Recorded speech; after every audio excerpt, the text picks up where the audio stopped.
What's going on, everybody? Today on the show, we got a serial entrepreneur that's going to grace our platform. I tried to get her on 2 years ago, but due to scheduling and all the other issues, we couldn't get it done. But that's okay, because the podcast is back, as you can see.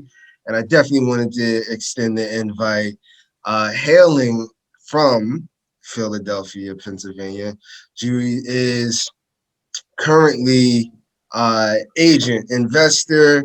She's kind of the middle woman when it comes down to lending, which we'll talk about later. Featured in Yahoo Finance, at least at that, Black Enterprise, a couple of other well-renowned publications. Owns over 20 properties, and I'm not talking like properties, like actually holds the deeds to these properties, not like how I be trying to flex a little bit and I'm like, yo, I got 12 units and this is a cost 3 properties. She actually has like actual deeds, and most of them, if not all of them, are without a mortgage. So talk about like pressure, which she probably feels none in that particular case. Meanwhile, some of the landlords are sweating during this pandemic, so I understand. And she started Rosebud's University in Concrete Rose, which is an education platform that teaches individuals how to invest, how to buy properties, how to raise capital, how to do it with little money, low credit, as her mission is to inspire people to attain what some would perceive to be impossible. Ladies and gentlemen, I'd like to introduce you to Jamisa McIvor. Did I say that right? McIvor. You did, but that's actually my maiden name, so I'm Jamisa Bennett. Okay, so Jamisa Bennett, welcome. Thank you for gracing the platform. Thank you for having me. The intro was like super cool. Sometimes I get very caught up in the doing part that I forget what's actually being done. So to hear it, it just makes me feel happy. Like it's like, yeah, you got to give yourself a pat in the back a lot of times. I know we always workaholics, always want to work, do this, but we had to be grateful and of what we accomplished thus far already. Absolutely. Absolutely. So how did we get to this point, right? What was the path of progression? Are you working in corporate America and then you were like, F this, I'm going over to real estate? How did this happen? Absolutely not. So I was a cashier at a supermarket. I was about 19 years old. So just start like from the very beginning of time though. Everything that I was led me up to this point. So I am a big sister. Okay. Meaning I'm bossy. Okay. Also very responsible. I have 10 little siblings. So just take on that persona. Just you got to feel my energy for a second. So you are the eldest of about 10 little people. You micromanage everything. You always got to make sure this person did this. Hey, did you brush your teeth? Is your homework done? What are we eating? That type of thing. Take on that attitude as a young adult. So I am responsible for taking care of my grandmother at the time. So her name is Rose, hence Rosebuds. That's where that came from. So she put me on her deed at a young age. I remember being in my teens, but I can't tell you exactly how old I was. I just remember signing a piece of paper, going on with my little life. And then when I was 19, she passed away. Now, me being responsible was just me being helpful, me following rules, me taking her grocery shopping, me driving her to doctor's appointments, all of those things. It was not me taking care of a complete household. Like that was completely different for me. So what happened is she passed away. Here I am, the only person left on the deed. And my job now is to figure out what to do next. And that's what I did. So I rose to the challenge. My first thought was to get the property fixed so that I could live in it. Because where I was living at that time, I was paying rent. Well, as fate would have it, I could not afford a contractor because to fix a house that your grandma lived in costs $50,000 because everything is wrong. Or, as I know now, contractors have a thing where they prey on the weak. And that's what was happening. I was this little girl with this house. And I'm like, help me. And it was like, oh, we'll help you. All right. And it was crazy because the only thing that I remember so vividly, besides the fact that the quotes were ridiculous, was that every contractor wanted to buy that house from me. Every single one, no matter how they worded it, it would still be the same thing. Hey, this is a lot of work. You should just sell it. I'll take this off your hands. I'll give you cash right now. Like there was a constant pattern no matter who came. And I mean, there were about 4 or 5 contractors that I had come through just to see if I was going to get something cheap enough that I could afford. It didn't happen. So what ended up happening was I did end up selling the property. It took me a long time before making that decision, though, because my grandmom said to me, hey, I'm giving this to you. You're the most responsible one. If anything ever happens to me, I want you to take care of it. This is all we have. I want this to be our family house. I don't want anybody arguing over it. Well, all of those things went wrong because the first thing everybody did was argue over it. Like, I didn't even want to tell them that it was my house. They were like changing the locks when she passed away, going back and forth. And my great grandmom was like, they're changing the locks to your house. You should probably tell them. It's like, no, look what they're doing to each other. Let them have at it. I want nothing to do with it. Right. I want nothing to do with it. I'm the youngest, you know how that goes. So I did end up selling it. I cleared 152. It was great because the property was debt free. And a week after closing, I found out that I was supposed to, or not supposed to, I could have sold it for $350 or more. So that was my first lesson in real estate. The ignorance is not bliss, and it definitely costs you money, and that you want to learn. Now, I'm really defiant, and I am very rebellious. That's something else you could charge to my younger years. Don't know where it came from. But I didn't feel defeated. A lot of people, I just hear conversations, and they're like, well, you got robbed. Oh, my God, they took advantage of you. They know that you didn't know. Like, they were, like, forcing that victim energy on me. And my thing was, okay, let me figure out what went wrong. And that's what I did. So that 1 year, all right, one house got you that much money. Go buy more houses. I took to YouTube. I took to Instagram. Okay. Anybody who had the word investor in their name, I went to follow them to try to buy houses from them. I went to real estate school. So I passed fundamentals. I passed practice. I realized that I didn't really like the agent route because you have to work under a broker and fight for the good listings. And I was doing really well as an investor at the time. So I was like, okay. The end of that 1 year, I had 9 houses that I picked up in cash. I ended up house rich and cash poor, but I had 9 houses that I picked up in cash. And then I started to sell them. So, Monopoly works. We've all played that. And I don't know how Monopoly works in your household, but when Monopoly is cracked open in my household back then and now, we're playing for like 3 days straight. Don't touch the board. Everybody goes to sleep with the board on the table. I'll know if you moved my pieces. So I was kind of hip to the, you going broke, you need to do something type of aspect of it. So I would sell the property that I felt like was the weakest in the portfolio and use the profits to either fix up something that I had or to go buy 2 more. Like, it just became a thing, and I was super excited because when I started to invest, I realized that I could have been doing this my whole entire life. Not like my whole entire life, but I'm just saying my working adult life. Because like I said, I was a cashier. Prior to that, I had 3 jobs. My first job, I worked at Home Depot. I'm sorry, I think in my whole life, I may have had 4 in total. So all the jobs that I did, I didn't have to do. Okay, I was out there going to tax auctions, scoring properties for $1,700. I said, well, I had $1,700 a long time ago, So. That's so interesting. I like, and there's a couple of things because it's one, we talk about this a lot, right? Like in the Black and brown communities where it's one, the fact that you were passed down something to even begin with, like, was a blessing. And a lot of people aren't like seeing that, right? So like where we can focus on like, okay, there's probably would have been an extra $150,000 in there for you. But just the fact of like being able to come out of pocket with $150,000, which at that point, like at that age, I mean, like, there's a reason why it could have been a lot worse. I like I just couldn't find a downside of that. I'm like 152. All right, I could have got this, but I had this. So I had, like, in my mind, I'm a very optimistic person anyway, though. I'm very positive. But in my mind, I was thinking, how dare I complain? This is 150 I wouldn't have had otherwise. And then, like you said, there is a lot of people who've won the lottery, who've gotten inheritances, who've done different things, and completely blew the opportunity. Like, I know some people, I can't say their names because I would, be in trouble, but I know some people. And I think it just falls on the mindset. Like I say that a lot. We talk about the have and the have-nots. We talk about certain people with certain privileges. I feel like it solely relies on the person. So when I think of have and have-not, I don't think of financial status. I think of mindset. Either you have a certain mindset or you do not.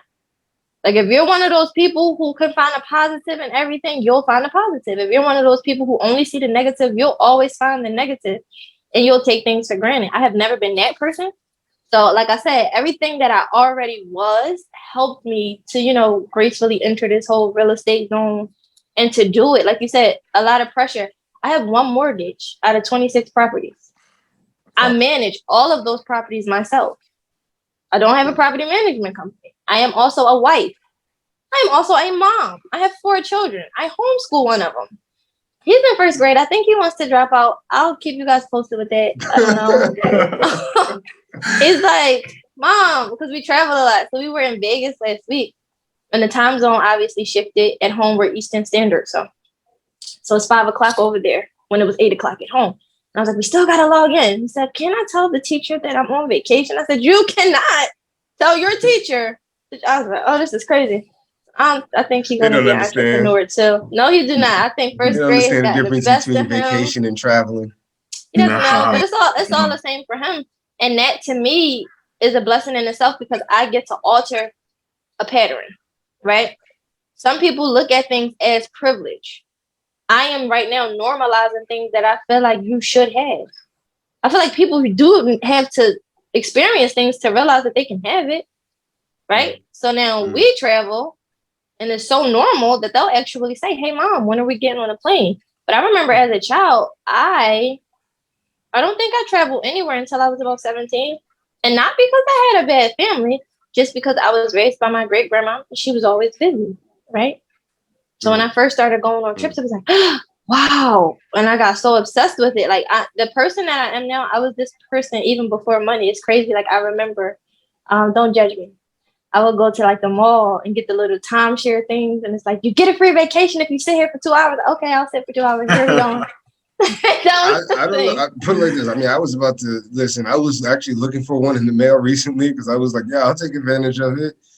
Go to Blue Green Vacation. Just give me 2 hours and I could be there for 3 days, 2 nights. Blue Green Vacation. Yep. Go search them. Google them. Blue Green Vacation. Are those timeshares? Yeah, they are timeshares. It's like a vacation club. They let you do it every 15 months, so you can do it over and over. You do one, have your best friend do one, but they have them all over the place. Yeah, they got so good. I actually bought it and was like, why did I buy this? You know better, but they drive a hard bargain. So gotcha. You definitely actually mentioned something a very good thing. I heard a recent quote about money only makes you more of what you already are. So I agree. Asshole, you're going to be more of an asshole if you have money. If you're a good person, you're going to be more of a good person when you have more money. And I agree. Congrats to you. You have a lot going on. You manage your own properties. Just praise to you. That's totally amazing. Thank you. How do you manage everything? Do you have systems for this, system for the kids, system for the management, system for the education? Talk to us. Well, now, yes. But in the beginning, no. It was pretty much trial and error. So I get that question a lot. How do you balance? There's no balance. You do what you want when it works. Like now for the working piece of it, I do have structures and systems. So when you book, as much as I can have automated, it's automated. I do have a small staff. There's 4 people there. I have my personal assistant, my admin assistant.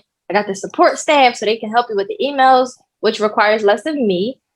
When it comes down to the managing of the properties, well, if you do the whole landlord thing right, they manage themselves.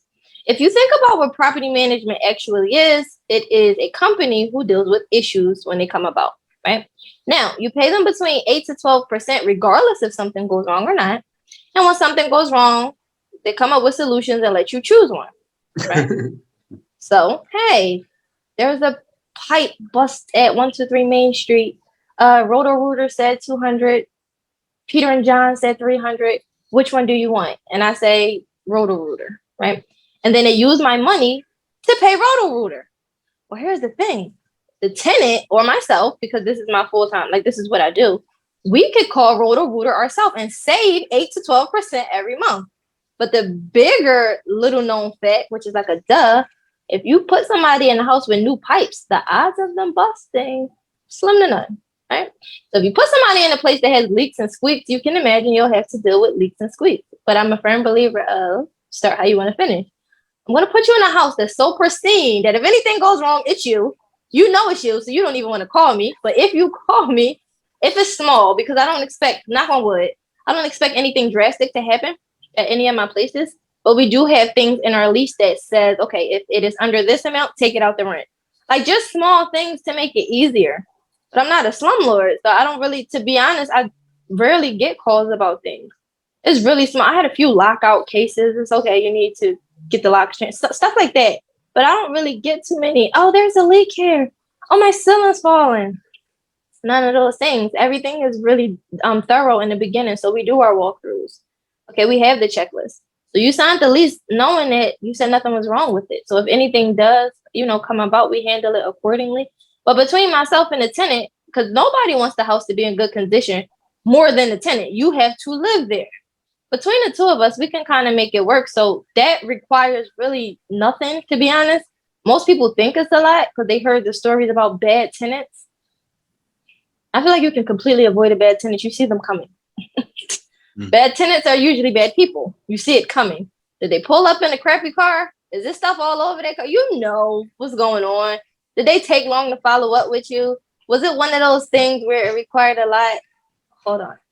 We're going to have to pause this so y'all can edit it. My food is here. Nah, do your thing. We're doing it raw. Everything's raw. We're gonna keep it just like this. We're gonna keep it going.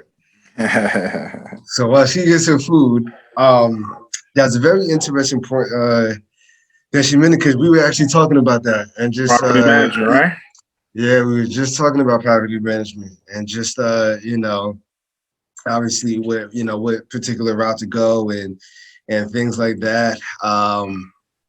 Which I'm in the same boat, which is why and I wondered what point scaling wise.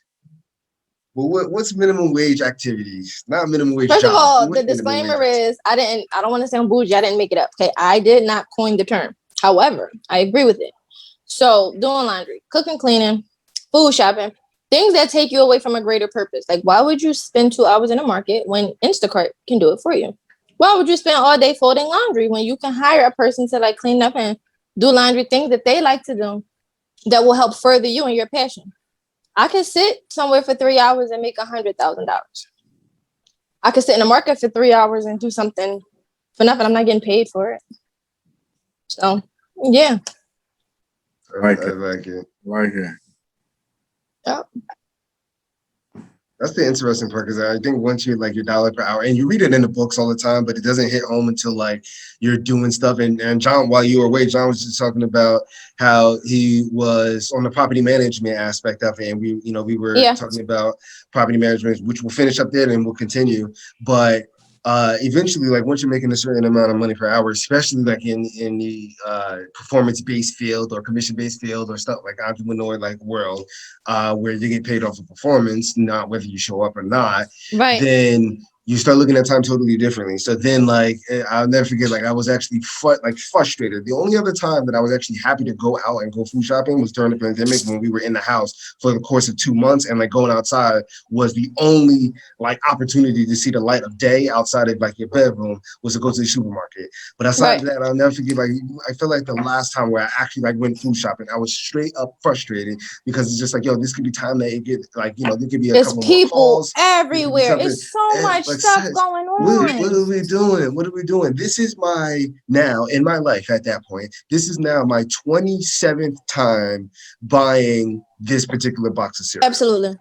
I'm tired of buying. I'm tired of actually and it's not the time in the store, because that can still be costly, but it's the driving there, driving back, and then that's the line. To me, it's the line. It's the line, or it's the I went for dinner and I came back with dinner for 4 weeks. Why did I buy all of this stuff? Is this even necessary? You start picking up cereal that's named after your favorite candy. You're is this even healthy? Should I be indulging in this manner? It's a whole field day when it comes to grocery shopping. So not only is it taking up time from productivity, but it also is dangerous. Your $100 budget turns into $350. I don't know. Y'all don't go to the market with me. Y'all don't go to the market with me. I'm telling you, I can turn any shopping list Until you'll think I was like a caterer. That's how bad it is. I come back like, look, you want to try this? Look, they have banana flavored applesauce. Like what? That's the only reason why I stopped going to the supermarket when I was starving. Because you would, like you said, you go in for dinner and you're like, oh, I need this. Oh, I need this too. And it's just like, I need this. And it's like, oh, there's like a vegan cheese that I want to try. Like, what the hell is the, like? I don't know, but vegan cheese. See, but exactly. You know, that was, and the fact that you've been thinking about it, like, yeah, yo, vegan cheese. Like, it's just like this isn't like whatever. But all the point of talking about just outsourcing those things and working on just higher dollar per hour activity, or just working on stuff that would bring you more joy. Like, would you rather be like grocery shopping, or would you rather spend time with your kids? Right? Like, I'm pretty sure people would spend the time like, so whatever it is that makes you happy in life, just spend more time doing that. Whether it's video games, whatever the case, but I'm pretty sure it's not these other things. And then Jonathan was mentioning just on property management that I'll let Jonathan tell the story because we'll finish up just off of property management and how properties that are just in better condition kind of manage themselves. Jonathan, give us the story, and then we'll talk about how you're finding these deals. Okay. My recent flood story? Yeah. Okay. All right. So I didn't take a tip from Jamisa. I went the cheap route last year. My sewage pipe going to the outside was a little crack. So I did a quick fix, patched it up instead of replacing the actual pipe. It lasted about 12 to 15 months. 2 weeks ago, I went over to the property to just check it out because I had a Section 8 inspection. So I just went over to make sure what was going on with that. I saw a little bit of puddle near the pipe itself. So I'm like, okay, that's fine. I'll come back to it. Got distracted with other properties, just day-to-day life. Got distracted. Went there 2 weeks later. And guess what I see? A whole bunch of water. And possibly some mold coming in from somewhere in a second. Yeah. Yep. So I called a few of my guys. How much are you going to charge me? Someone was charging me a lot of money. I'm like, hold up. Let me shop around. Always shop around. Went over to my go-to guy, which is always busy, but I gave him a call. He took care of it for a third of the price. And I actually went there last night to clean up the water. I'm like, what am I doing here? I took 2 scoops. I'm like, what the hell am I doing here? Cleaning lady. And she's actually there right now taking care of it and gonna clean it out for me after she cleans up the water. And that's how you do that. That's it. That's how you do it. Call one person. I'm surprised I even attempted to go. I'm surprised that even on your drive over there it still didn't click. Like, I don't even know what I'm doing. I changed into my also the fact that you changed.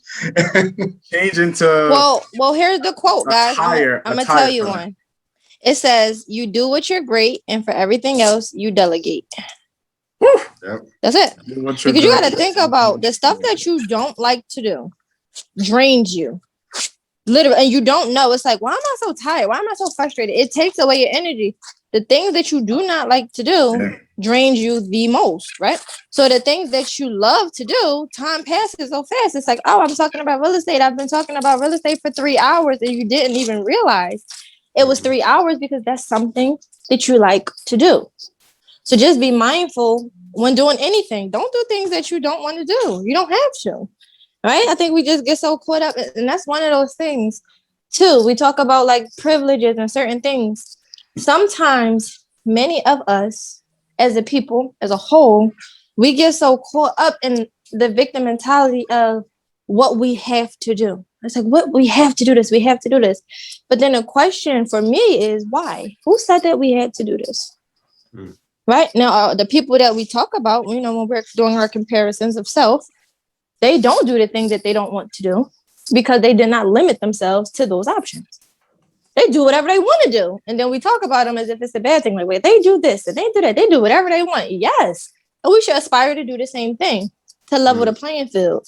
If we do not level the playing field will not be level.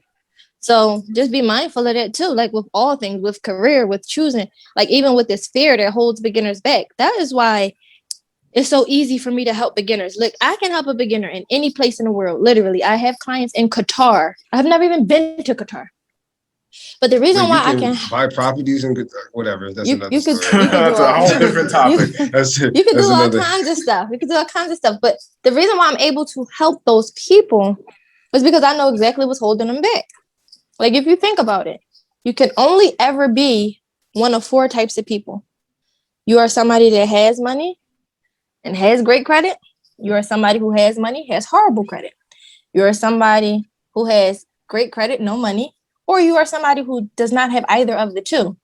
You cannot fall outside of those 4 things at all, ever, right?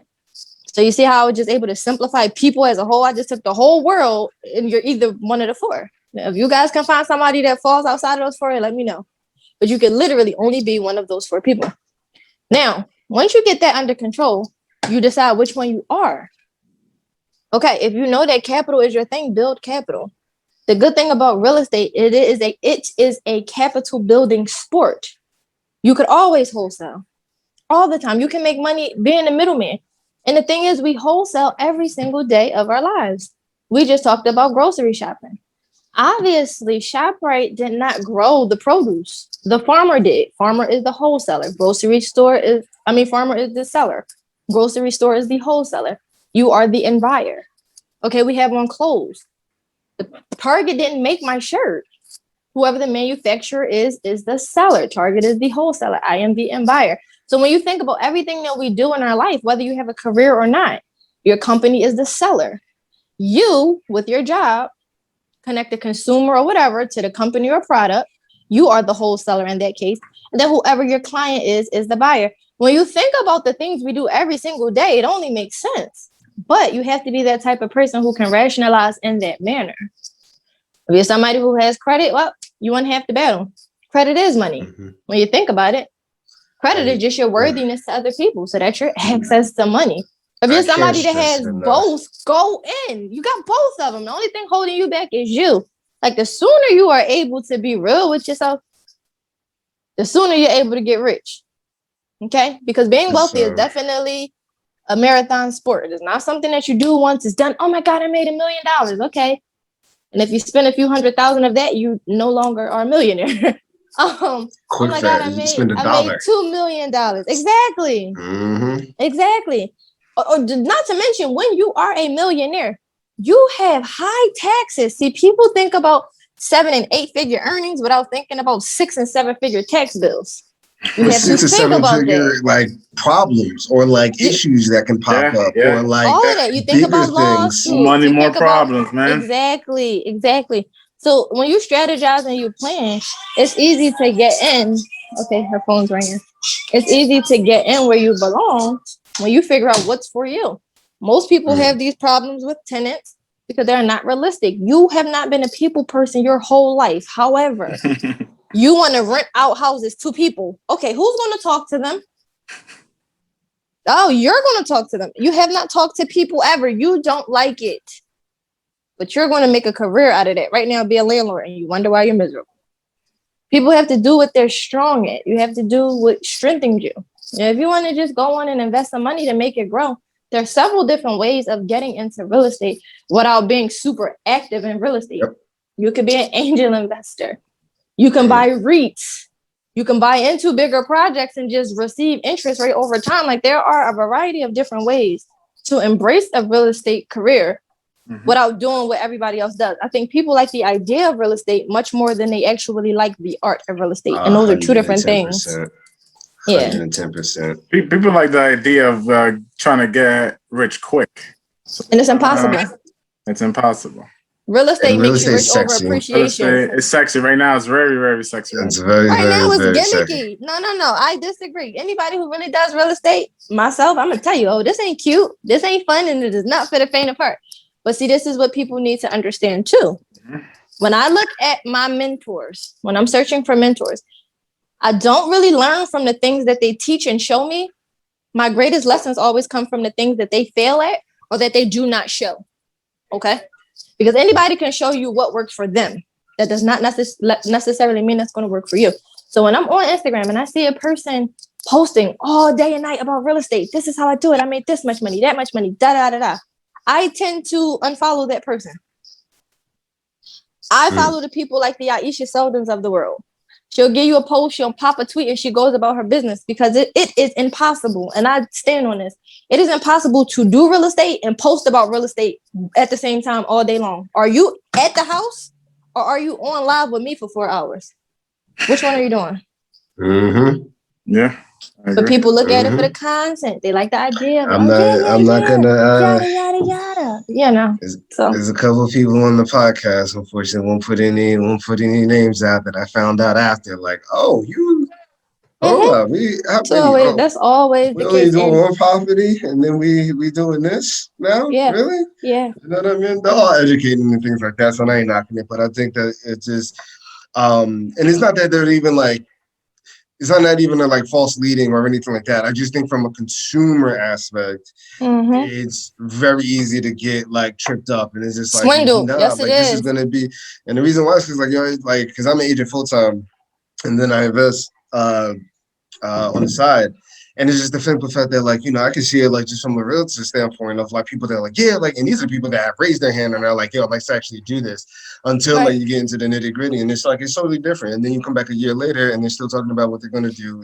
But it's yeah. And because real estate is, like, very, very long. Like, it's not something that's just, like, it is not. And you literally only win with real estate based on appreciation. Now, you tell me what appreciates quick. What appreciates quick? Now, you can buy something with equity in it, right? Mm-hmm. But the only way that you can really utilize equity is to tap into it, in which you then turn an asset into a liability because you put debt on it. So you still didn't win quick. You just did a quick something that ended up hindering you a little bit longer. So when you really know the ins and outs and you learn it and you get to know it, you do realize that, first of all, being a landlord, you still like self-employed, because being an entrepreneur is one thing, being self-employed is another. Self-employed means you have a job, you just work for yourself. You are still trading the same time, if not more, for money. If you have a tenant, you still are living paycheck to paycheck. Paycheck to paycheck just means month to month based off of the tenant's rent. So the only way to really see it in a really large amount is when you have several properties. And when you, it's a whole different story, because now it comes in bulk. So it's still paycheck to paycheck, except it's a bigger paycheck. You got 10 tenants paying you, right? And so many people try to like they dress it up. It's definitely a lot of smoke and mirrors out there. A lot of people, for sure. Big fix. And they put so much emphasis on their first property. Like their first property is supposed to be like the end all be all. And it wasn't until like I got a couple that I realized like, oh wow, like if something would have happened, although like I have the funds to like cover it, like just from like the profits, it's just to your point, like it's not until like you're really building that portfolio, which is it's absolutely that like the average then becomes that number. Like so if you're going for 10 grand a month, then your actual goal, you need to be hitting 15 a month. Like absolutely. At that point. Because you want to have some money set to the side if stuff goes wrong. You're absolutely right. And you know what else too? I just think people like looking like is they're winning opposed to actually winning. And looking like you're winning takes much more energy than actually winning. Winning is effortless. You don't have to do nothing. You wake up, you shine. Yay.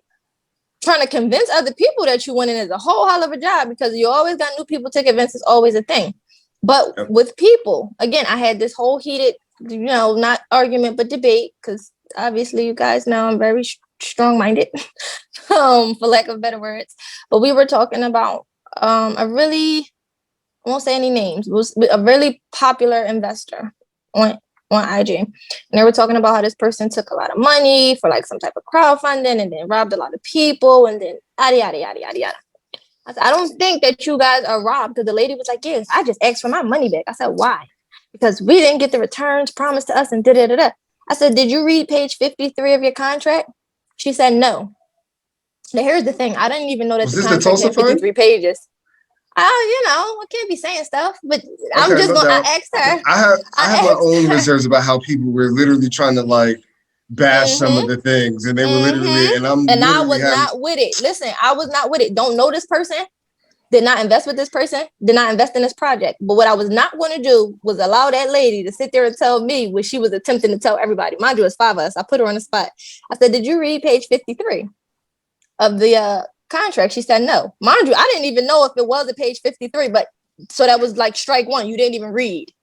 You gave this person money and you set an expectation based off of something you didn't read, right? That was that. And then I said, you know how many people daily, I can't lie, throw money at me. I want to invest here. Please take this. Please take that. Please take this. And then put all of this pressure on the influencer. So now it's the influencer's job to make you successful. So you put more pressure on the person than yourself. If it was that easy, why wouldn't you do it? Why wouldn't you make it easy for yourself? So then we went through that whole thing. And I said, that's what you guys do. Those people live by the cheers and they die by the bulls. You build them up just to tear them down. You set these expectations. You have no idea how this thing works. Anytime you invest in something, it is merely just that. It's an investment. And you have to believe that when you're investing, it's not just money. Time is a currency as well. And you have to be patient. And it was like, yeah, well, the payout was supposed to be this. I said, and what happened is one person voiced their concern out loud, which caused a chain reaction because God forbid anybody think for themselves these days. So now one comment turned into yada, yada. Well, why did he turn off the comments? Because I'm not going to let y'all yell at me. Y'all didn't even give him a chance to figure it out. Because all it was an idea. We don't come with a manual. They don't give us instructions. It's not designed for us to win. So while he was attempting to figure it out, y'all was impatient and wanted your money back. And y'all only wanted your money back just to give it to somebody else because it's not like you guys were going to do anything with it. So we had this whole thing. And I was like, you know what?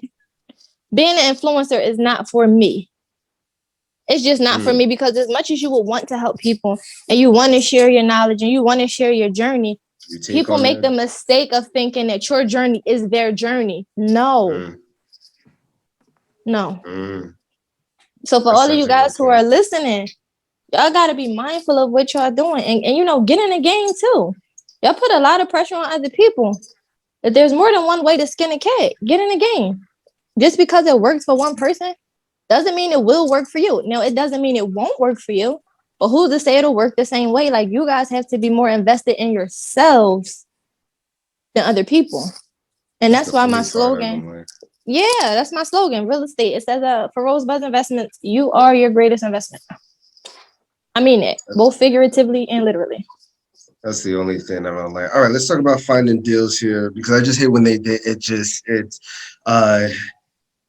you can always tell the people that like have done something and they're like done something to get them up to this point where they've done either some research or whatever the case, and they're like, hey, listen, like I've been looking into this and that, and like you're able to just give them a quick nugget where you're like, okay, well, track this better and you should be good.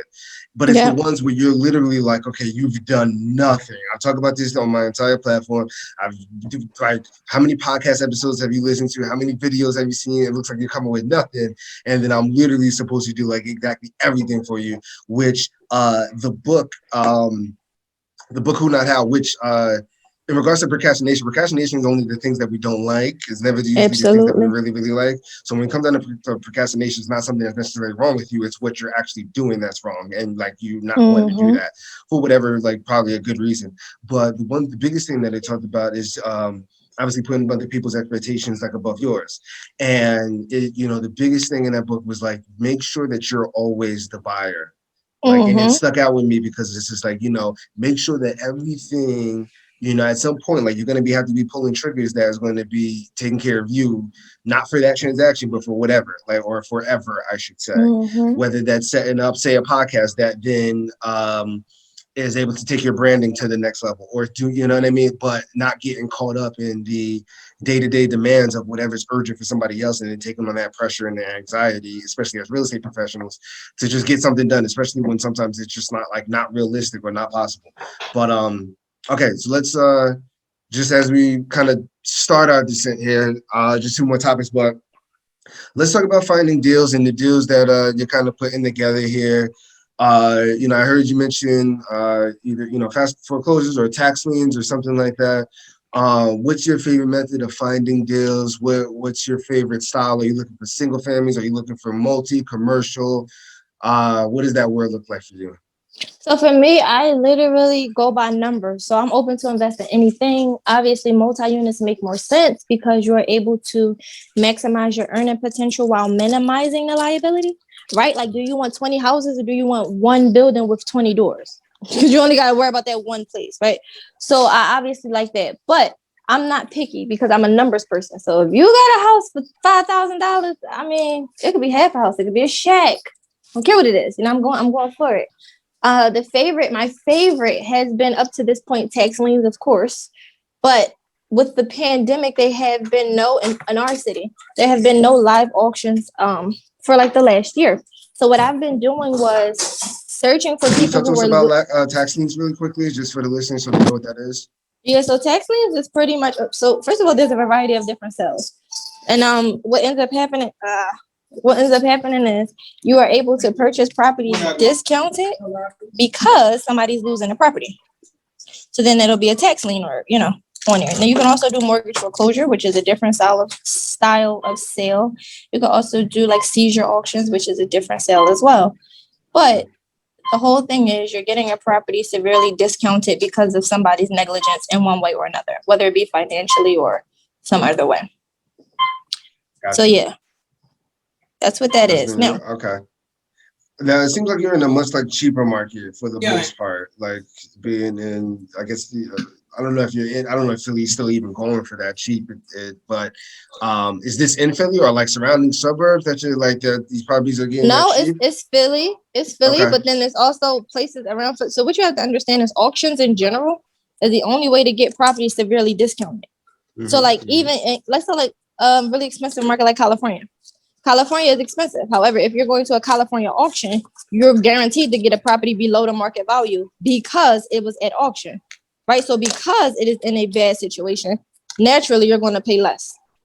So it really doesn't matter where you do it. But what would you say to like, when you're comparing like say in a $80,000 to $100,000 market where versus California where a shack can go for $400,000. When it's all fixed up, it can go for, $8, $9, $1 million with no problem. But like, as far as like purchasing, even if some buyers go into that auction, they're most likely either need a pretty strong deposit or they'll need cash in order to purchase that like completely outright. Are you doing any deals where you're using any type of, funding, or is everything for the most part strictly cash? No, it's all cash. I don't fund. So out of all of the 26 properties I have one mortgage, no funding for me. But what you can do is what's called creative funding. So what ends up happening is you go in and you tend to find the auctions. Well, I would tell you to look for the auctions that have a deposit requirement and not a full payment requirement, right? You go and you put a deposit down on both of them. Now you'll have some that will require a deposit and the balance is doing 30 days. Some you'll have a deposit and the balance is doing 60 days. Some you'll have a deposit, balance is doing 90 days.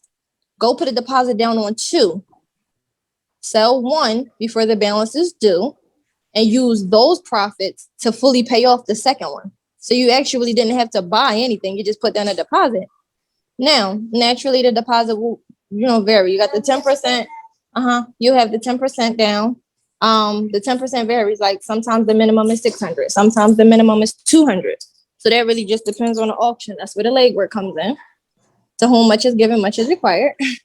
But that has been a strategy that I have taught beginners to use because obviously not everybody starts with an inheritance. Not everybody starts with a lot of money. Thank you. Coco, Chanel, and Linder. I always mix the two. That's amazing. Thank you so much. Linder? Yes. L-E-L-I-N-D-E-R-T. And the L is hyphenated. It's L-I-N-D-E. The people in the lobby are sniffing me. Yeah, it's gonna smell great. You're gonna love it. Thank you. Looks like we have some good smells in the area. Thank you. You gotta have the energy and the smells. Yes. There it is. So before Jonathan brings us through our core 4 here, what type of deals and you mentioned that it's all about the numbers, right? What type of deals excite you? Is it something where we're just like, hey, a 20% cash on cash return is cool with me? For my rental deals, I want to make $1,000 a month. I want to do nothing less than $40,000 for flips. What's your threshold and what's your minimum to know that if it's even something worth looking at? No, I don't flip, but the best deals for me are the ones that I'm strictly buying whole. I'm a mom. I don't have time. I need the consistency and stability, but the best deals for me are those in which everybody wins. So depending on where I'm buying it from, I'm always wanting to be worthwhile. I always want it to be worthwhile so that the seller walks away with something. Not just me. I want the seller to be okay too, because obviously you're losing a property. You're probably losing your dignity too, depending on if your credit score was bad. Like there's a lot of, fluctuating parts with it. So numerically speaking, I always say as long Like as I something get at comes in, least like you 80% of yeah, but as long as I 80%. get like 80% of equity, I'm good. I'm not really, because I have that's flexible for me right now, so I'm not like hell bent and determined, right? But as long as you ain't robbing me, like I'm not paying market value though. I'll tell you that. Right. Do you Ever. have a specific cash flow number? Because some people are like, hey, whatever you can buy and whatever generates income, like pick that up. If it's something that can be 500, hey, now in terms of the cap rates, I always like to be paid out completely within 5 years. So whatever I spent on that property, I want all my money back within 5 years or less in terms of my rental. But because I rent so differently, it's times that I've made my money back in 2 years because you have the transitional housing and the stuff like that, in which you can rent to veterans or old people, not old people, but the elderly. Maybe I shouldn't have worded it that way. We call it seasoned. Yeah, so like you getting $18,000 a month per room. Well, per person actually, because you could still put more than one person in a room. I have not ventured off into cramming people in rooms yet. Some of my friends grand a like, month? put a bunk bed in here. 18,000 per person a month.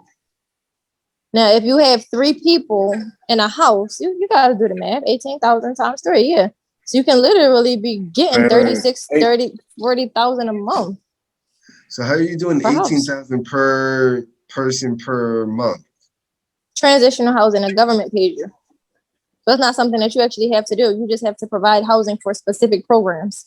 So it could be veterans, it could be elderly people, it could be. And how do they? But it's still 18 grand a month. Like they don't they? Isn't it just like say market rent? Are they giving you all of that up front? They give you 18,000 a month as long as the person is rented. So it's not like here. It's just like this is the monthly rent. So the same way that a person would pay you on the first of every month, they'll pay you on whatever date you guys least agreed on. And they'll pay you 18,000 per person. It's like a stipend, kind of. Like I can't think of no other way to really explain it. It's better than Section 8. It's greater. It's way greater. And you're talking about someone who is a Section 8 landlord, because I am a Section 8 landlord as well. I have been since 2015. But I ain't going to tell you the last time I rented to a Section 8 tenant just because of how much I make doing other stuff. So, all right. So I think we should shift the whole. Because I'm really good with numbers. I'm really good with numbers, and I'm looking at this like, okay, there's this program. You have this house, right? It's a 3-bedroom house. Fine, 3-bedroom house. This program, the government will give you. So there's 3 separate tenants in this house, correct? Yes, because it's 3 separate bedrooms. It depends on the bedroom. They pay you per person. And but they will give you $18,000 per person. So with a 3-bedroom house, you can make like $54,000 off of that one house. But then it depends too if you put more people in there, because there is a square footage thing. Whereas if the room is 600 square feet or bigger, then you could put 2 people in it. So therefore, you could do bunk bed and 2 dressers. How are we doing this a month? Well, that's what they pay. And then you also have the other one for people who have intellectual. Yeah, you have to have it approved, but it's literally not anything strenuous. They just are making sure, just like Section 8, they're making sure that the house is in good standing for the people that you're putting in it. But like ODP housing, same thing. But with that, they pay you $300,000 a year per person. So you're literally saying that you can make $900,000 a year. How do you find for 3 people? Tenants? I know, which is why this is so mind-boggling for me, because it's just like, why doesn't everybody just do like 18,000 a person times that? People don't like doing the hard work. People don't like doing the hard work. Yeah. So if I set my 9,000 divided by 12, that's 75,000 a month. But you gotta make sure that you do like policies and procedures. So you would have to have a nurse sign off on your paperwork. Like it's a little involved, but when you ain't in a rush to get your house up and running, you're gonna rent it out and you're gonna do what you need to do. And just to finish it, they're giving this individual 18 grand for them to give to you towards rent, or that's their stipend as far as lifestyle wise? They're not giving it to you. They're not giving it to them. They're not giving it to them to give to you. They give it directly to you.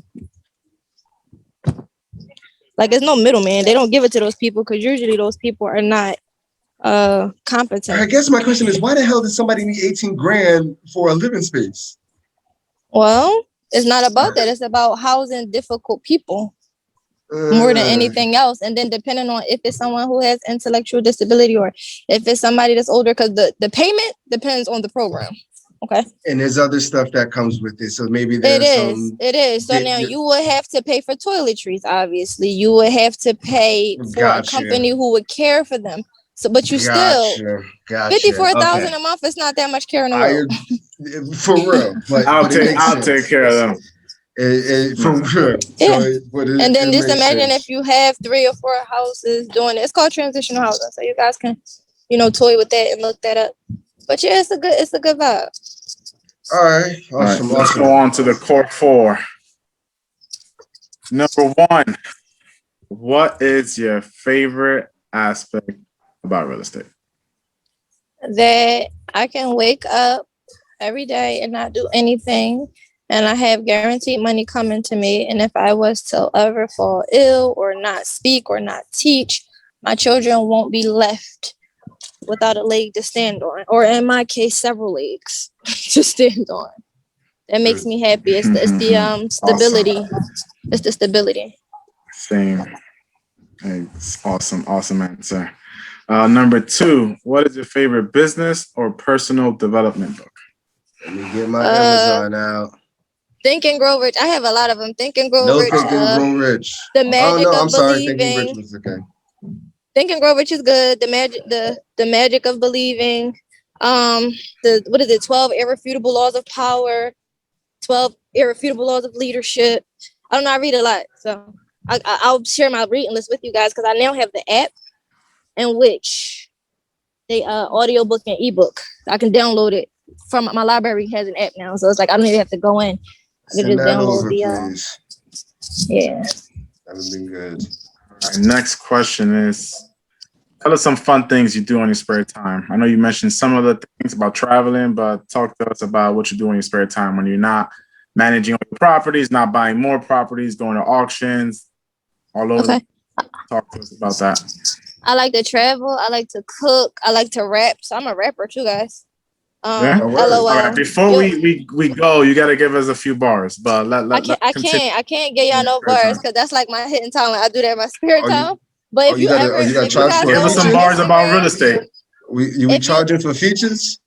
I'm not charging for features because I don't really actually want to rap. But if you guys ever go look on my Instagram and go like read my captions, I made all of those up. So people were like Google it and like, what song is that? No, bro, that's my own thoughts.